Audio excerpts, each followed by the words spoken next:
Shalom Bapak Ibu Saudaraku, kita bersyukur Tuhan pertemukan kita di hari terakhir minggu ini, tepatnya di Sabtu pagi ini. Mari kembali kita yang dianugerahi kehidupan yang baru di hari ini. Kita bawa kesediaan kita untuk menerima firman Allah. Dengan percaya firman ini kembali menyemangati kita untuk mau melakukan apa yang Tuhan kehendaki dalam hidup kita, sehingga kehidupan di minggu yang akan datang menjadi kehidupan yang berkenan bagi Tuhan, karena kita selalu melakukan firman-Nya seperti yang Dia inginkan. Karena itu saudara-saudaraku, mari kita awali dengan doa agar kita dipimpin oleh Roh Kudus dalam menerima firman ini. Kita berdoa saudaraku. Tuhan Yesus, terima kasih kami boleh melewati hari lepas hari di minggu ini. Dan kami berada di hari terakhir sebelum kami masuk di minggu yang baru. Kami datang kepadamu menyerahkan kehidupan kami lewat kesediaan kami untuk menerima firman-Mu. Kami mohon Tuhan, Engkau berkati kami yang akan menerima firman-Mu lewat bacaan Alkitab dan perenungannya, agar lewatnya kami semakin dimampukan untuk setia melakukan hal yang baik, sehingga kehidupan kami dari waktu ke waktu mempermuliakan nama Tuhan dan menjadi berkat untuk kami. Untuk apa yang kami minta ini Tuhan Yesus berfirmanlah, karena kami sedia mendengarkannya. Amin. Saudaraku, bacaan Alkitab kita di Sabtu pagi ini terambil dari kitab Filipi pasal 3 ayat 17 hingga 19. Bagian Alkitab ini dibacakan demikian. Saudara-saudara, ikutilah teladanku dan perhatikanlah mereka yang hidup sama seperti kami yang menjadi teladanmu. Karena seperti yang telah kerap kali kukatakan kepadamu dan yang kunyatakan pula sekarang, sambil menangis banyak orang yang hidup sebagai seteru salib Kristus. Kesudahan mereka ialah kebinasaan, Tuhan mereka ialah perut mereka, kemuliaan mereka ialah aib mereka, pikiran mereka semata-mata tertuju kepada perkara duniawi. Saudaraku, tema renungan kita di Sabtu pagi ini dituliskan demikian dalam Sabda Bina Umat, ikuti petunjuk yang benar. Ikuti petunjuk yang benar. Nah, saudaraku, entah berapa kali, yang pasti bukan cuma kali ini saja, saya mengajak kita untuk melihat kehidupan yang kita lakoni atau kita perankan di dunia ini, di mana di sana sadar atau tidak kita diperhadapkan oleh dua hal, ya, yaitu kebaikan atau keburukan, ya. Kebaikan identik dengan sesuatu yang mulia dan keburukan identik dengan sesuatu yang jahat, ya. Jadi kita pilih yang mulia atau yang jahat, yang baik atau yang tidak baik, ya. Mungkin ini alasan kemudian manusia pertama di Taman Eden, yaitu Adam dan Hawa, diperintahkan oleh Tuhan untuk tidak memakan buah dari pohon pengetahuan yang baik dan yang jahat, ya. Artinya pohon ini menjadi tanda bahwa di situ manusia harus menyadari bagaimana dia berkiblat kepada Allah, yaitu mentaati apa yang dilarang oleh Allah, karena di sini adalah Allah itu sang pencipta dan manusia itu hanyalah ciptaan. Jadi jangan dibalik Bapak Ibu Saudaraku, tetapi kita sadari bahwa kita ini ciptaan dan Allah sang pencipta, sehingga kita hanya mau mendengarkan petunjuk arahan dari sang pencipta lewat larangan itu tadi, seperti Adam dan Hawa di Taman Eden. Dan tentunya untuk konteks kehidupan kita sekarang ini, banyak hal yang dilarangkan kepada kita, bukan hanya memakan buah pengetahuan yang baik dan yang jahat, tetapi lebih kepada perbuatan-perbuatan duniawi itu yang dilarangkan, seperti yang diungkapkan dalam bacaan kita tadi oleh Paulus kepada jemaat di Filipi. Ya, karena itu tidak menyenangkan hati Tuhan. Ya, kita bisa lihat dalam ayatnya yang ke-19 dikatakan begini. Kesudahan mereka ialah kebinasaan. Tuhan mereka ialah perut mereka. Kemuliaan mereka ialah aib mereka. Pikiran mereka semata-mata tertuju kepada perkara duniawi. Jadi ketika manusia mengkondisikan dirinya mengikuti apa yang diinginkan dunia, hal-hal yang sifatnya duniawi, kedagingan, maka dikatakan di situ, saudaraku, ini sangat miris sekali ya kalau kemudian ini dikatakan kepada saya dan saudara, dikatakan di situ kesudahan mereka ialah kebinasaan. Tentu kita tidak mau. Artinya kematian mereka, kesudahan, artinya akhir dari mereka adalah kebinasaan. Tentu kita tidak mau binasa, karena kalau kita binasa berarti kita masuk neraka. Ya, ini orang-orang yang tidak mengikuti perintah Tuhan, petunjuk Tuhan, tapi mengikuti kata-kata dunia atau kedagingan mereka. Ya, dikatakan. Terus dibilang Tuhan mereka ialah perut mereka. Coba bayangkan saudaraku. Kalau dikatakan Tuhan kita itu perut, artinya kita mengikuti hanya apa maunya perut, ya.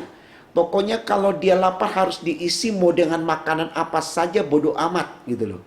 Biar makanan hasil curian, hasil bohongan dan seterusnya, yang penting perutnya itu terisi. Sementara pertanyaan saudaraku, apakah kalau perut terisi dengan makanan kita tidak lapar lagi? Apakah ketika kita kenyang kita tidak sakit lagi? Apakah kita kenyang kita tidak mati lagi? Tentu tidak. Ya, makanya firman Tuhan katakan manusia itu tidak hanya hidup dari roti saja, soal makanan saja, tapi dari kasih karunia Allah. Jadi hidup kita itu bukan untuk perut tapi untuk Allah. Ya, jadi jangan kita diperbudak oleh perut kita, seakan-akan perut kita yang menentukan hidup kita, seakan-akan dia Tuhan kita. Tidak. Makanya di sini dikatakan bahwa Tuhan mereka ialah perut mereka. Ya. Yang penting mereka jaga perutnya tidak kelaparan, mau dengan hasil apapun. Ya, bagi mereka itu hidup mereka. Saudaraku, jangan sampai kita berada di situasi itu. Kemuliaan mereka ialah aib mereka. Ya, mereka terlalu bangga dengan kebiasaan-kebiasaan buruk mereka. Mereka berpikir dengan menipu orang, bisa merasuki orang dengan ajaran-ajaran sesat, lalu orang mengikuti mereka. Mereka pikir mereka dimuliakan, mereka mendapat kemuliaan, mereka dihormati, mereka disanjung. Ya, seperti yang dilakukan oleh orang-orang Farisi gitu ya. Dan masih banyak lagi manusia-manusia lain. Dia mencoba untuk tarik orang masuk ke dalam struktur pikirannya.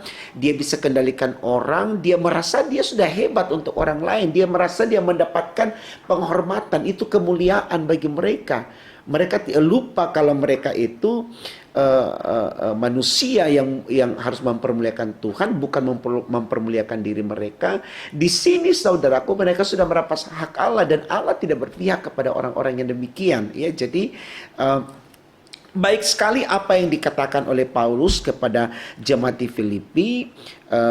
Kalau kita lihat judulnya di situ, nasihat-nasihat pada jemaat. Ya, karena memang jemaat sudah terkontaminasi, sudah larut terbius dan ternabobokan dengan keinginan dunia yang cenderung memisahkan mereka dari kasih Allah, dan akhirnya berdampak kepada mereka tidak mengikuti perintah Tuhan.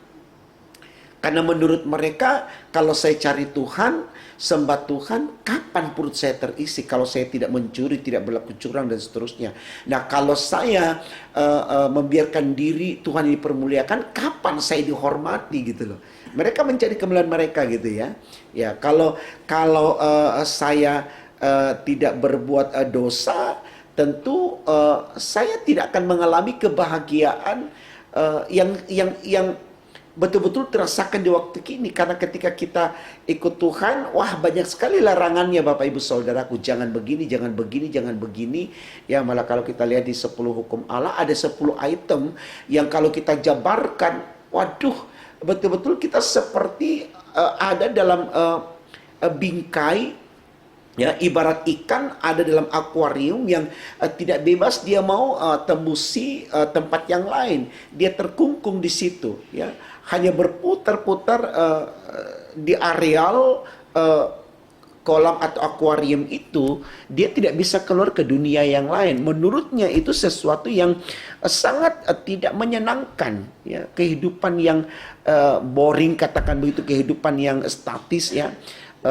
Jadi mereka ingin mengembangkan hidup mereka dengan cara mereka tanpa berkiblat kepada petunjuk-petunjuk daripada Tuhan. Saya pikir ini baik sekali saudaraku, karena seringkali kita melepaskan diri dari apa yang diinginkan oleh Allah, karena kita pikir kalau kita berkiblat kepada Allah, maka dalam banyak hal kita tidak mendapatkan keinginan kita.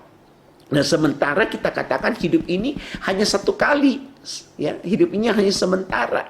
Kalau kita tidak manfaatkan sekarang, kapan lagi tidak berulang lagi? Kita lupa saudaraku, bicara hidup itu bukan di dunia, tapi di akhirat. Sesudah di dunia, gitu loh. Jadi jangan kita berpikir, wah, jangan sampai sebelum saya mati, saya tidak melakukan dosa ini, saya rugi. Tidak, tidak saudaraku, ya. Jadi kita tidak berbicara ini kesempatan bagi kita untuk memuaskan hasrat kita, ya, karena kenyataannya begini. Mari coba kita berenung. Kalaupun kita melakukan dosa ini dan kita merasa puas, sekarang pertanyaannya, apakah sesudah kita melakukan itu betul-betul kita puas, tidak ada lagi kegersangan, tidak ada lagi persoalan? Kan tidak. Sepanjang kaki masih melangkah menapaki kehidupan dunia ini, terus dia berputar seperti roda hidup ini. Jadi jangan kita berpikir ini kebahagiaan kita, dosa ini kebahagiaan kita. Jangan saudaraku. Karena apa? Karena setelah kita melakukan ini, betul kita puas di situ, kita mendapatkan. Tapi sesudah di sini pasti ada dampaknya, dan itu buruk bagi kita. Seperti dikatakan dalam bacaan kita tadi, kehinaan mereka itu adalah kebinasaan mereka. Jadi akhir hidup mereka adalah kebinasaan. Jadi mari kita pikirkan untuk bagaimana supaya kita merasakan kebahagiaan yang tidak pernah terputus atau tidak pernah henti, artinya bahagia terus, ya. Ya, mari kita jalani hidup kita di dunia ini dengan setia kepada Allah. Kalau tema khotbah kita katakan ikuti petunjuk yang benar. Petunjuk yang benar adalah dari Tuhan lewat firman ini, supaya kita mendapatkan kehidupan yang kekal. Ibarat pepatah orang bijak berkata, bersusah-susah dahulu, bersenang-senang kemudian.